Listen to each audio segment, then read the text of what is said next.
नमस्कार, मुंबई कुणाची या खास कार्यक्रमात आपलं स्वागत। आता मी आहे एका महत्त्वाच्या ठिकाणी, लालबाग। वाईट झालं आहे चांगल्या प्रकारे नाही, ते वाईट झालं आहे। कारण हे असं व्हायला नाही पाहिजे।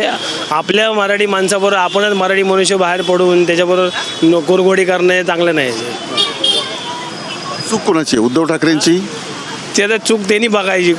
त्यांना जर पटलं की नाही, एवढी वर्ष त्यांना पटलं की नाही, ते त्यांच्याबरोबर होते की नाही। आता तुम्हाला पटत नाही, मग तुम्ही बाहेर कशाला पडलेत? मग तेव्हाच बाहेर पडायचं ना, ज्यावेळी त्यांनी BJP म्हणजे काँग्रेसबरोबर आणि याच्याबरोबर एकी केली, तेव्हाच त्यांनी बाहेर पडायचं ना।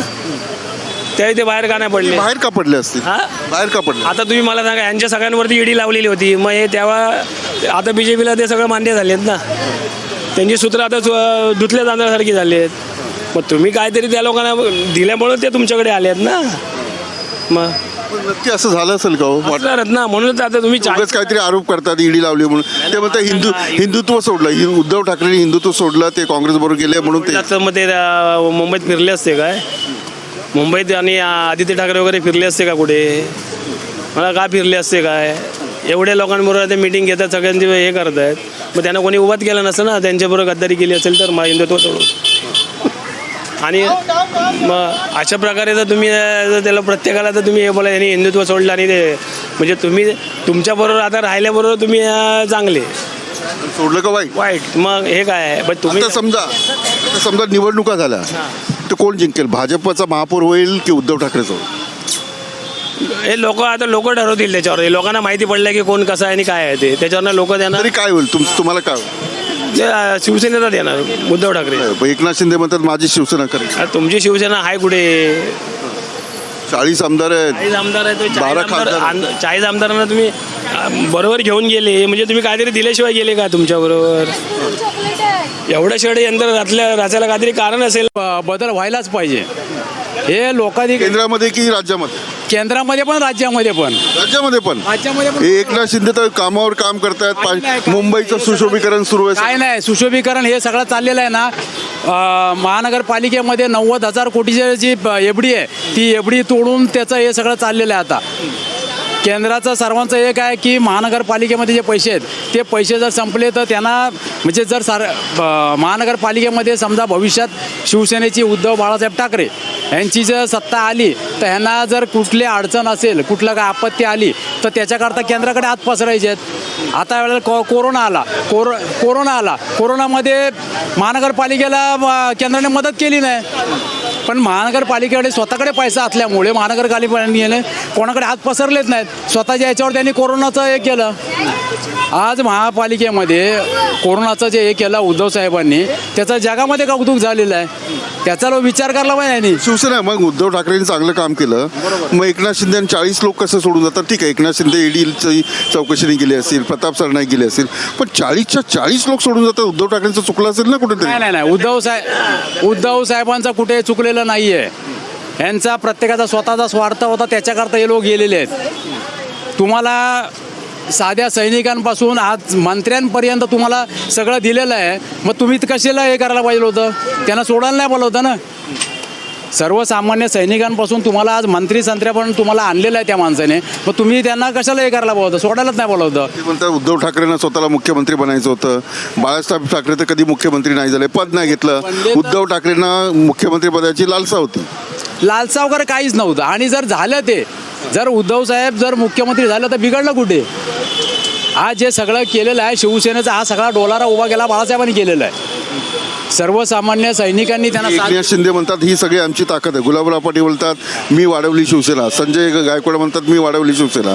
तर या सगळ्यांची हे ऐकतच नव्हते उद्धव ठाकरे आणि हुकुमशाही सुरू होती। बघा आता ज्या सभा चाललेल्या आहेत मुंबई महाराष्ट्रामध्ये, मुंबईच्या बाहेर आता सगळ्या सभा ज्या चाललेल्या आहेत, त्या प्रत्येक सभेला जेवढी पहिली गर्दी होती तेवढीच गर्दी आताही होते। सैनिक जिथे आहे तिथेच आहे। हे मंत्री संत्री आमदार खासदार पळाले, पण सर्वसामान्य सैनिक आजही शिवसेनेबरोबर उद्धव साहेबांबरोबर आहेत। तो कुठे हल्लेला नाही। निवडणुका झाल्या तर जिंकतील उद्धव ठाकरे 1001%। 40 लोक नाहीये, ताकद नाहीये, महाशक्ती नाही। 40 काय 50 जाऊ दे, अजून 40च्या आणखीन 10-20 आमदार पळाले, खासदार पळाले ना, तरी शिवसेनेला उद्धव साहेबांना फरक पडणार नाही मातोश्रीला। कारण सर्वसामान्य सैनिक हा उद्धव ठाकरेंबरोबरच आहे। त्यामुळे पुन्हा सैनिकांबरोबर मतदान पण झालं पाहिजे ना. नुसतं शिवसैनिक असून काय बघा, सैनिकांबरोबर लोकांना पण माहिती आहे, आज सर्वसामान्य जनतेला माहिती आहे, कोरोनासारख्या महामारीमध्ये उद्धव साहेबांनी ज्या पद्धतीने मुंबई आणि महाराष्ट्र हाताळला, हे संकट आपल्यावर पहिल्यांदाच आलेलं होतं.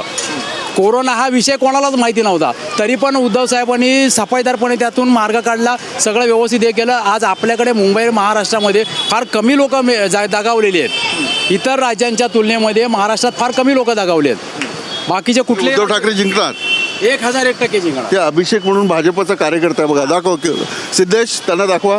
तो बोलतोय भाजप जिंकणार. नाही 1001%, 1,00,000% जिंकणार.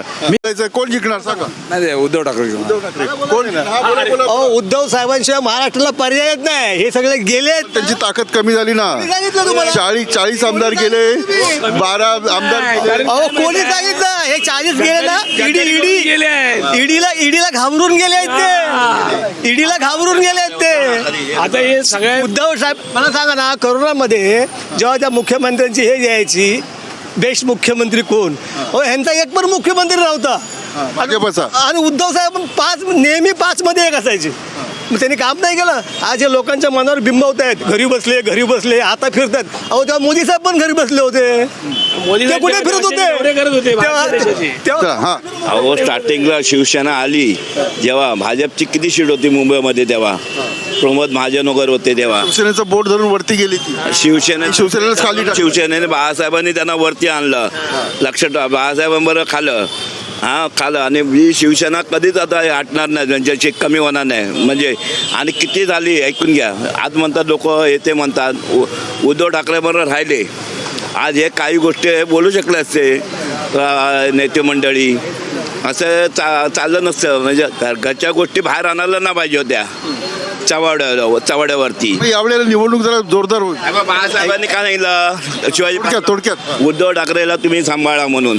आज म्हातारा आलो मी. उद्धव ठाकरे कोणाचं ऐकतच, आमदारांना भेटत नव्हते, पत्रकारांना भेटत नव्हते, कोणाला चुकीची माहिती आहे. काही गोष्टी चुकीच्या गोष्टी आहेत. त्यातल्या गोष्टी आता आम्ही तर लहान आहे, आम्ही त्यांच्यापेक्षा एकदम लहान आहे, मोठे नाहीत काही गोष्टी. पण या गोष्टी आपल्याला माहिती नाही तर आपण बोलू पण नाही याच्यामध्ये. काय गोष्टी गचा मा केलाय. शेवटी शिवसेना ही शिवसेना. ऐका उद्धव ठाकरे जिंकतील. आता मला ह्यांच्याबद्दल काय म्हणायचं आहे, हे जे आता बोलतायत ना, महाविकासाकडे टिकेल का? तो टिकेल की नाही हा नंतरचा प्रश्न आहे. पण आज तुम्ही इलेक्शन घ्या, महाआघाडी नसेल ना तरी पण महाराष्ट्रामध्ये 1 नंबरचा पक्ष शिवसेना होणार. आणि तो पण उद्धव कुठली शिवसेना? बाळासाहेब म्हणजे आव्हान इथूनच सुरू आहे. कुठली उद्धव बाळासाहेब ठाकरे. खूप खूप धन्यवाद. चला खूप आणि महापालिकेमध्ये आता सर्व चित्र फार माहिती पडणार आहे पूर्ण. तुम्ही तयार आहात सगळे. लालबाग आहे साहेब, लालबाग प्रत्येक वेळेला शिवसेनेच्या मागे उभा राहिलेला आहे. शिवसेनेचे घोडदौड सगळे लालबागमध्ये सुरुवात झालेली आहे. बघा एक गद्दारी हे मोठे झाले. आता 2.5 वर्ष तुम्ही त्यांच्याबरोबर बसले तेव्हा तुम्हाला हे नाव होतं काय? 2.5 वर्ष झाली. 2.5 वर्षात तुम्हाला काय दिसलं नाही, तुम्ही 2.5 वर्षांनी बाहेर पडता, काय झालं?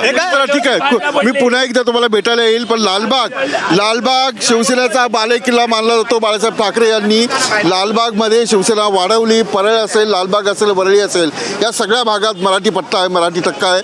कोकणातील चाकरमानी आहे. आणि या लालबागमध्ये काय चित्र आहे? मुंबई महानगरपालिकेच्या निवडणुका यावेळेला जर झाल्या तर काय कल असेल, अशा प्रकारचं रंगतदार चित्र मी दाखवण्याचा प्रयत्न केला. मी तुम्हाला पुन्हा दुसऱ्या भागात भेटणार आहे. तुर्तास इथेच थांबतो. Video journalist Siddhesh Vilas Athawale, news